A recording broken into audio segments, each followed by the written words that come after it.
Okay, hi. In the previous section, we did talk about vector fields and lines of force. Okay, a vector field is that give me a point in space and I give you the associated vector. Okay, and we also did mention briefly that it's impossible to sketch a vector field because unlike a position vector changes with a parameter t, and then the vector gives us a point in the space. However, in this case, we put in a point in the space and we get the associated vector. So for every point there's a vector, and that means that we need to sketch almost an infinite amount of vectors in the 3D space, and that would simply be impossible. Okay, so for example, let's just take the situation of water flowing in a pipe. Okay, this is the vector field, and then we also say that in a physics or in a physical interpretation, the vector field gives us the velocity vector of a point in that space. So if this is the space that we have, x, y, and z over here, and let's just say a water particle is flowing like this, okay, we trace out a point at the water particle at a certain time. So let's just say the point is over here. We put in the values inside here and we get the velocity vector.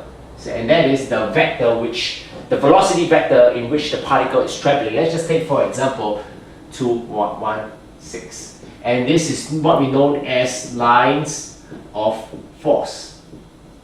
So here is the situation that we have. We are given the vector field, so we know the velocity vector of a point at the space, and now we want to find the corresponding lines of force. That means the equation of this line over here, which passes 0.216. Okay, we also did talk briefly that a vector field like this over here can generate an infinite amount of lines of force. Now that is true. So that's why we need to specify a certain point for which we want the lines of force to travel through. And that point is 216. Okay, so our main objective for this lesson is to go from the vector field to the lines of force using a very conventional method. Okay, now we also, I've shown you previously of the separate differential equations. Okay, and it goes like that: dx over dt, a certain parameter, lambda function 1. Okay, and also likewise dy dt equals so on and so forth, dz and dt. Okay, now this function 1 corresponds to here, function 2 corresponds to here, function 3 corresponds to here. Now I chose this problem because function 1 is not a variable that is solely dependent on x. For example, now it's z to the power of 3.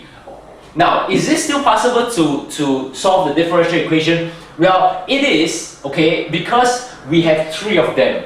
Okay, now on first sight, you might see that function 1 in this case, it's z3. Okay, function 1 is the one over here. Now function 1 is z3. So you bring this over here, you get dx over dz. It looks a bit intimidating, if I might say, but we'll still be able to solve it. Okay? Now, why is that so? Because I bring the dt over here, I bring the function 1 over here, okay, and the right hand side of each of the differential equations becomes lambda dt, like that. Okay, and lambda dt is here, that means we can equate the 3 together. So that's what we're gonna do, and let's just put the corresponding function 1, 2, and 3 at the denominator, and this would give us dx divided by z3 equals to dy. Function 2 is x times y squared is equals to dz, and 3 over here. Okay, this is the differential equation that we have. And now we want to be able to solve that. Okay, now take some time to look at it because we really want to be wise in our approach. We want to pick the components or the equations such that they pair up nicely. Okay, now I can see that there's a z3 over here, so I would logically want to pair up this dx over z3 with the dz over 3. Okay, now it would be a mistake to pair up this one first.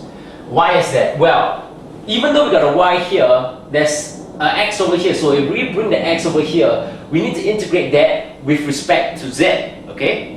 And now we know that, but we also know that x is written in terms, is a function in terms of z. So without solving this differential equation first, we can't solve this one. Okay? Knowing that we need to solve all 3, or we need to really find x, y, and z. So you really want to pick the differential equations which you can solve. And to do that is to make sure that there are no variables like at the denominator or at the numerator that you can't pair up with the respective dx, y, and z.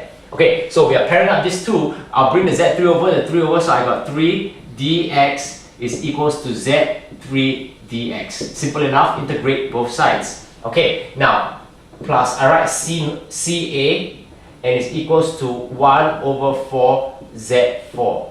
Okay, sorry, 3x over here. Okay, 3x plus ca plus cb. Okay, now here is my way on the arbitrary constants, because now here you really need to be extra careful with the arbitrary constants. Okay, this is a typical problem where if you make a mistake, you are bound to fail.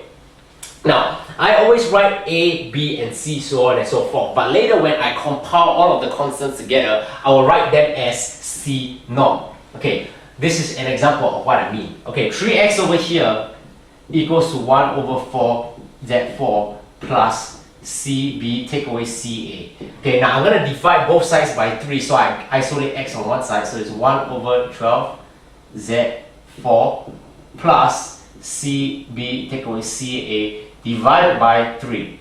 Okay, now this is a bit messy, but the way I clear it up is that I can simply write this term over here as C naught, where once I write C naught, that is the final arbitrary constant that I'm going to use.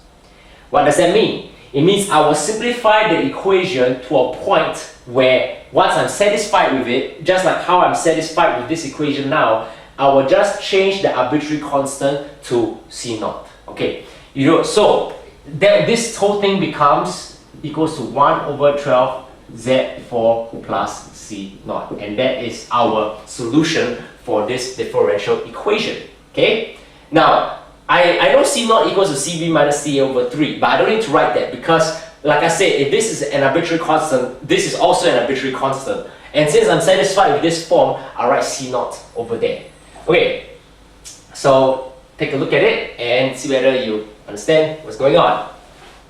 Okay, so now the second part, once we got x in terms of z, now we need to deal with this differential equation over here. Okay, the y squared is here, so I can leave it over there. Now I'm going to bring the x over, okay, and the 3, I will also bring it over here. So that will be 3 over y squared dy equals to x dz. Okay, let's be extra careful on what we have over here.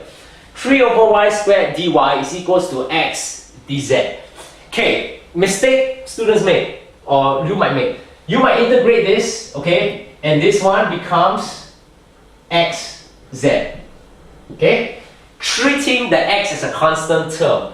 Well, certainly I can tell you this is definitely wrong. Okay, because x is written in terms of z over here. That means we have to be integrating this with respect to z, okay? And also, this is not partial differentiation. Partial differentiation meaning you treat the terms that are not the with respect to term over here as constant terms, and you differentiate accordingly. This is not that. This is normal differentiation. So you need to rule that possibility out.